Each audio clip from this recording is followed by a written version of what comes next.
우리가 살아가는 데 있어 큰 기쁨을 주는 맛. 하지만 우리의 건강을 지키는 데에도 중요한 역할을 하는 것이 바로 맛. 수많은 맛에 대한 연구 결과 지방의 맛이 발견되었고, 이를 이용한 신약 개발뿐 아니라 설탕을 넣지 않고도 단맛을 느낄 수 있는 미라클린을 분석하여 당의 조절에 활용한다. 미각계 측 바이오 센서가 개발돼 제품의 품질 관리가 확실해지는 미래가 온다는데, 맛에 숨은 과학 이야기. 오늘 과학 미래를 열다에서 만나봅니다.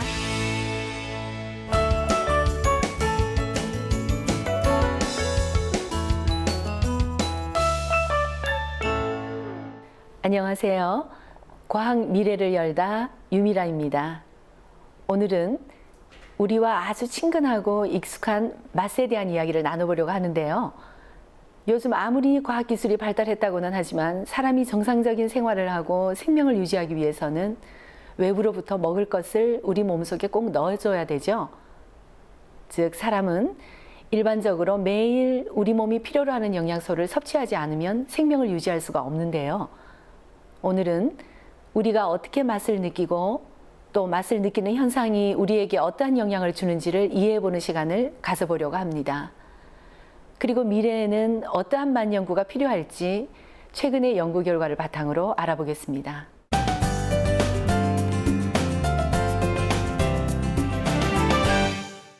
먼저 우리 몸은 왜 맛을 느끼도록 설계되어 있을까요? 맛있는 것을 찾아 먹기 위한 본능일까요? 사람뿐 아니라 모든 생물은 생명 유지에 필요한 영양소를 외부에서 체내로 공급받아야 하는데요. 이렇게 몸 밖에서 몸 안으로 들어오는 음식물을 외부 정보라고 할 수 있습니다. 우리가 음식물, 즉 외부 정보를 만났을 때 내 몸에 적합한 것인지 아니면 해가 되는 것인지 즉각적으로 판단하고 대응했기 때문에 지금까지 생명을 유지해 왔다고 할 수 있죠. 이렇듯 음식물이라는 외부 정보의 위험성을 평가하는 것이 바로 우리가 흔히 미각이라고 부르는 것입니다. 즉, 단순히 어떤 맛인지 느끼는 것이 미각의 전부가 아니라 사람을 포함한 모든 생물이 살아가는 데 있어서 꼭 필요한 것이죠. 물론 지금은 대부분의 외부 정보에 대해서 안전성은 과학적으로 밝혀져 있고 또 안전한 유통 시스템을 통해 제공되고 있는데요. 그러나 아무리 이렇게 환경이 편리하게 변했다 하더라도 맛은 여전히 우리의 건강을 지키는 데 중요한 역할을 하고 있습니다. 왜냐하면 이러한 식품의 선택이 우리 몸의 영양 상태를 결정짓는 중요한 요인이 될 수 있기 때문입니다. 오이나 당근 같은 채소의 맛을 싫어하는 아이들은 이러한 외부 정보를 선택하지 않게 되면 당연히 신선한 채소를 통해 섭취할 수 있는 영양소가 결핍되게 마련이죠. 이렇듯 맛은 우리의 영양 상태를 결정하는 데에도 중요한 역할을 합니다. 이런 생명 현상의 본질로서의 미각이 최근의 첨단 기술, 특히 분자생물학이나 세포생물학의 발전과 더불어 최근 10여 년 사이에 체계적으로 밝혀지고 있습니다. 단순히 맛만 보는 미각이 아닌 하나의 과학으로서 더욱 발전하고 있는 거죠. 그럼 맛이란 과연 뭘 말하는 걸까요? 지금으로부터 약 100여 년 전인 1916년에 독일의 과학자 헤닝이 정의 내린 기본 맛이라는 것이 있는데요. 그는 모든 맛이 단맛, 신맛, 쓴맛, 짠맛 이렇게 4가지 맛을 꼭지점으로 하는 맛 사면체에 포함된다고 했습니다. 모든 맛이 이 4가지 맛의 조합으로 표현이 가능하다는 주장이었죠. 어떻게 보면 정말 간단해 보이죠? 하지만 사실상 결코 그렇게 간단한 개념은 아니랍니다. 그가 말한 기본 맛이란 첫째, 다른 기본 맛과 명확히 다른 맛이어야 하고요. 둘째, 어느 인종이라도 느낄 수 있는 보편적인 맛이어야 합니다. 또한 다른 기본 맛과 조합했을 때 그 맛을 만들 수 없는 독립된 맛이어야 하고, 마지막으로 신경생리학적 또는 생화학적 증명이 가능해야 하죠. 이러한 헤닝의 맛 사면체설은 100여 년 동안 특별한 정의나 논란 없이 정설로 굳어져 왔고, 이 4가지 맛을 기본 맛이라 부르게 되었습니다. 아마 여기서 여러분이 한 가지 궁금해 하실 텐데요. 정말 이 네 가지 맛만을 기본 맛으로 할 수 있나 하는 문제죠. 최근 20, 30년간의 연구를 거쳐서 이 네 가지 맛 이외에도 한 가지 맛이 더 기본 맛에 추가되었는데요. 어떤 맛일지 짐작되시나요? 바로 우리가 음식에 밑간을 낼 때 많이 사용하는 그 맛인데요. 다시마나 멸치, 소고기 또는 버섯을 물에 넣고 끓여서 만든 국물에서 느껴지는 바로 그 맛입니다. 달지도, 짜지도, 쓰지도, 시지도 않은 맛이죠. 또한 이 네 가지 기본 맛을 어떻게 조합해도 만들어지지 않는 독립된 기본 맛이고요.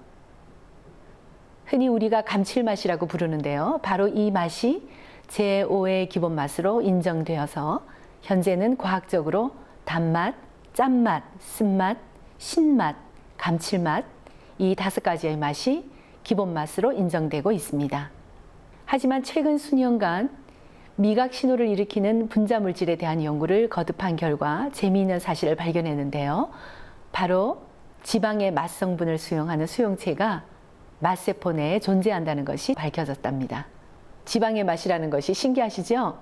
지방의 맛을 느낄 수 있는 이유는 혀에 있는 특정한 유전자 때문인데요.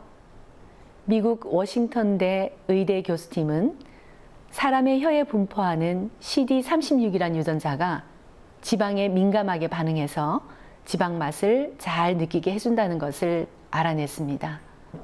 이미 쥐나 고양이와 같은 동물 실험을 통해서 밝혀졌는데요. 동물의 혀에 있는 CD36을 무력화시켰더니 기름진 음식을 줘도 맛을 느끼지 못해 많이 먹지 않았습니다.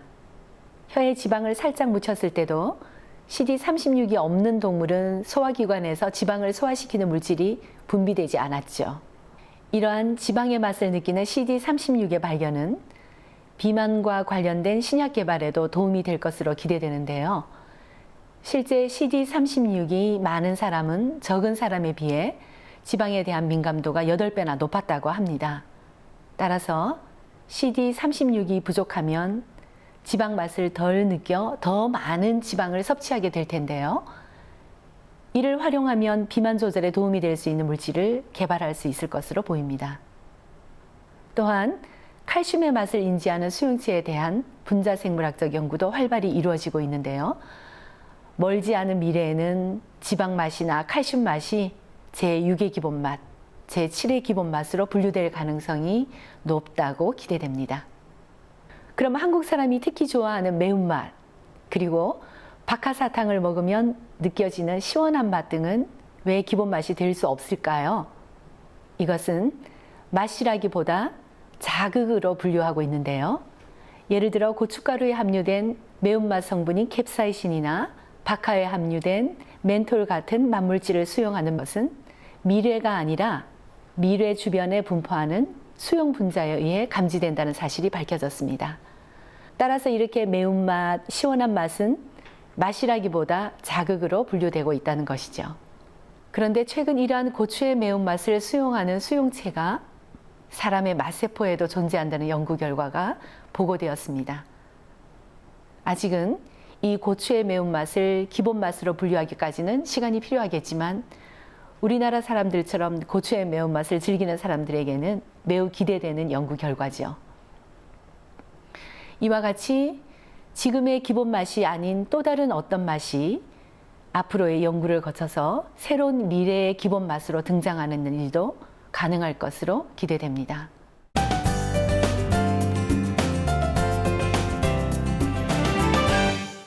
맛을 띠는 화학물질은 사람 혀의 표면이나 목구멍 주변 등에 분포하는 미뢰를 통해 수용되는데요. 이 미뢰의 모양이 꽃봉오리와 닮아서 맛봉오리라고 부르기도 합니다. 이름이 참 예쁘죠? 이 맛봉오리는 약 50에서 100개의 미뢰세포로 구성되어 있고요.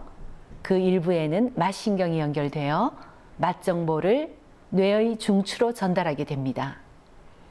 기본 맛을 중심으로 맛을 느끼는 과정을 볼까요? 우리가 음식을 입에 넣으면 음식 속에 있는 맛 성분이 침이나 음식에 함유된 물에 녹게 됩니다. 그리고 그것은 분자나 이온 상태로 되어 맛세포의 표면막에 접촉하게 되는데요. 이때 설탕과 같은 단맛 물질은 맛세포막에 존재하는 단맛 수용체에 결합하고 쓴맛 물질이나 감칠맛 물질도 각각에 맞는 맛 수용체에 결합하게 되죠. 신맛이나 짠맛의 경우에는 수소이온이나 나트륨 이온이 맛세포막에 존재하는 이온 통로를 거쳐 맛세포 내에 들어가거나 맛세포막을 통과하는 이온의 흐름을 변화시켜 맛세포를 자극하게 됩니다. 그리고 각종 물질의 자극을 받아 생긴 맛세포 활동은 미각신경에 신호를 보내고 이 신호가 맛정보로서 뇌중추신경에 보내지면 맛중추에서는 달다, 짜다, 쓰다 로 알아차리게 되는 것이죠. 그리고 다시 이러한 신호는 달아서 좋다, 쓰니까 싫다, 너무 짜니까 삼키지 말고 뱉어버리자 같은 인지작용으로 연결되어 있는 것이죠. 따라서 맛은 단순히 입안에서 느끼는 것이 아니라 뇌에서 느낀다고 하는 것이 맞겠죠? 이렇게 어떤 음식을 먹었을 때의 맛 정보는 뇌 속에 깊이 저장되는데요. 그렇기 때문에 어릴 때부터 어떤 맛에 노출되느냐 하는 식경험이 매우 중요하게 됩니다. 어릴 때 느낀 그 맛이 여러분의 평생 맛을 좌우할 수 있으니 말이죠. 예를 들어 어릴 때 바닷가에서 자라 해산물이나 젓갈류를 많이 먹어본 사람은 고향을 떠나 오랫동안 그러한 음식을 먹지 못한 채 생활해도 다시 그 음식을 먹게 되면 그 음식의 맛을 좋아하게 되죠. 뇌에 그 맛이 저장되어 있기 때문인데요. 또한 치즈와 같은 발효식품을 많이 먹어본 유럽 사람들은 한국 특유의 발효식품을 맛보는 것을 좋아하지만 발효식품에 대한 식경험이 거의 없는 외국 친구들은 한국 발효식품의 맛에 아주 곤혹스러워하는 경우를 종종 보게 됩니다. 그래서 특히 발효식품의 경우 뭔가 뇌리에 깊이 남아있는 맛 효과를 나타내는 물질이 있지 않을까 하는 가설이 있기도 한데요. 현재 정확한 과학적 근거는 제시되지 않고 있습니다. 하지만 한국 사람들이 김치를 평생 즐기는 것을 보면 곧 발효식품의 맛 효과에 대한 재미있는 연구 결과가 나오지 않을까 기대됩니다. 그리고 또 재미있는 얘기가 있는데요. 사람은 본능적으로 뇌의 전두엽에서의 미각 특이적 충족감, 즉 맛 충족감을 통해 삶의 즐거움을 느끼도록 유전 정보가 저장되어 있다고 합니다. 그렇기 때문에 짜게 먹는 사람에게 무조건 소금을 먹지 말라고 하거나 달게 먹는 사람에게 건강을 위해 설탕을 줄이라고 하는 것은 삶의 즐거움을 빼앗는 것이라고 할 수 있으니까 100% 현명한 방법은 아닐 텐데요. 이러한 건강을 위한 대안으로 미래에는 소금이나 설탕이 아니라 뇌에서 짠맛, 단맛의 충족감을 채울 수 있는 다른 소재를 개발하려는 연구가 진행될 것으로 보입니다.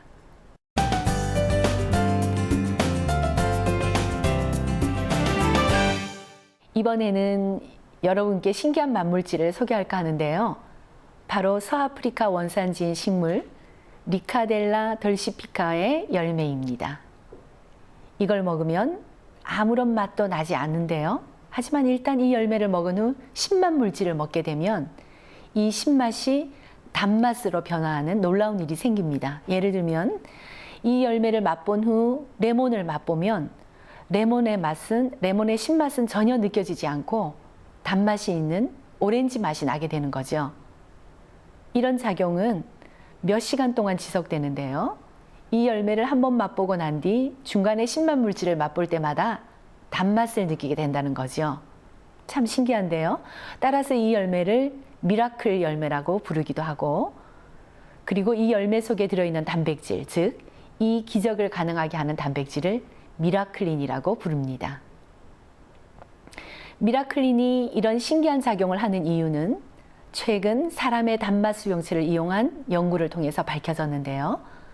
미라클린은 pH가 산성이 되면 분자 구조가 바뀌게 되고 분자 내에 존재하던 단맛 활성 부위가 단맛 수용체에 결합해서 단맛 수용체를 활성화시켜서 단맛을 띠게 된다는 사실이 밝혀진 거죠. 아프리카 원주민들은 이러한 아무런 정보도 없이 수세기에 걸쳐 이 미라클린을 신맛이 나는 야자술이나 발효시킨 빵이 단맛이 나도록 이용했다고 하는데요. 따라서 최근에는 이 미라클린의 단맛을 산업적으로 활용하는 연구가 진행되고 있습니다. 술이나 간장 같은 발효식품을 만드는 데 이용하는 누룩 같은 곰팡이에 미라클린 단백질을 발현시키기도 하고요. 양상추나 토마토에도 미라클린을 활용하는 연구가 성공적으로 이루어졌다고 합니다. 이렇듯이 이 미라클린을 잘 활용하면요, 설탕을 넣지 않고도 사람이 단맛을 느낄 수 있기 때문에 맛 충족감을 주면서 칼로리 섭취는 제한할 수 있게 됩니다.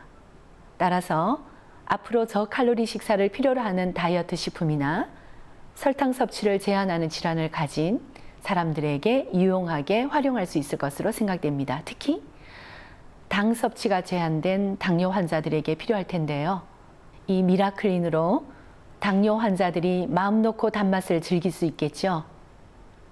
또한 항암 치료 부작용으로 식욕이 감퇴해서 고통받는 환자들에게도 큰 도움이 될 텐데요.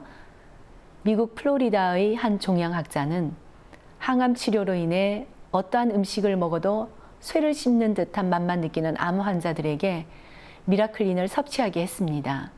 그랬더니 영양실조로 고생하던 환자들의 식욕이 눈에 띄게 좋아져 체중이 늘어나게 됐다고 해요. 앞으로 미라클린에 대한 연구가 활발히 진행되어 우리에게 더욱더 많은 기적을 선물하기를 기대해 봅니다.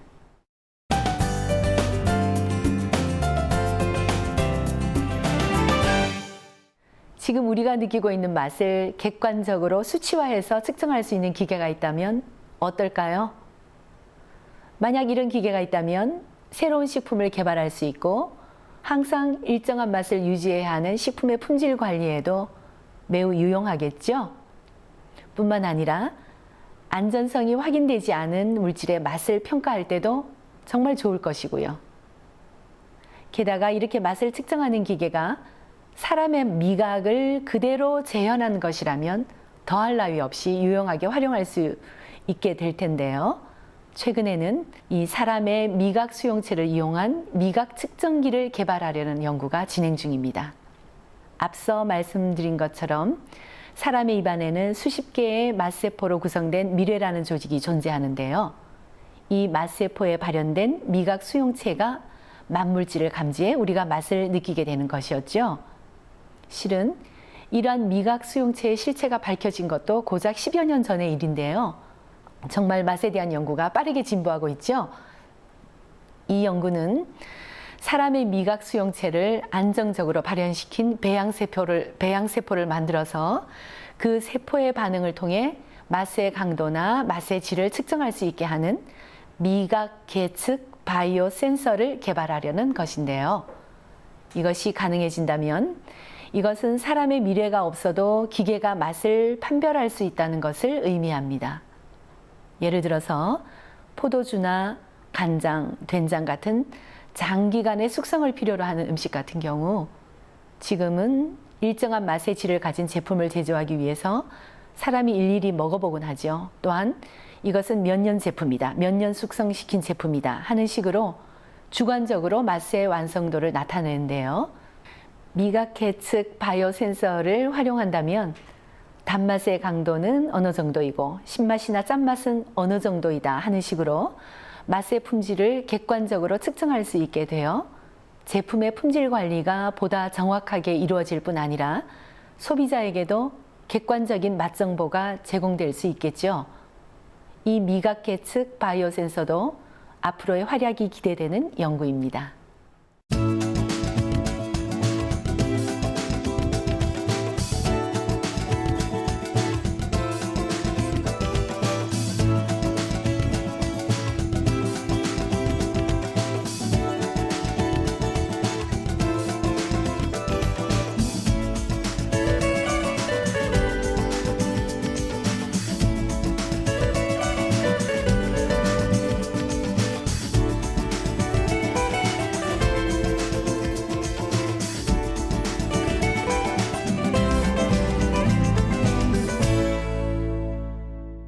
오늘은 맛의 숨은 과학에 대해 얘기를 나눠봤는데요. 맛을 인지하는 미각에 대한 연구는 미래 사회에서 더욱 필수적인 연구 영역으로 발전할 것으로 보입니다. 다음 시간에는 최근 심각한 사회 문제로 대두되고 있는 나트륨 과다 섭취와 관련된 이야기를 해볼 텐데요.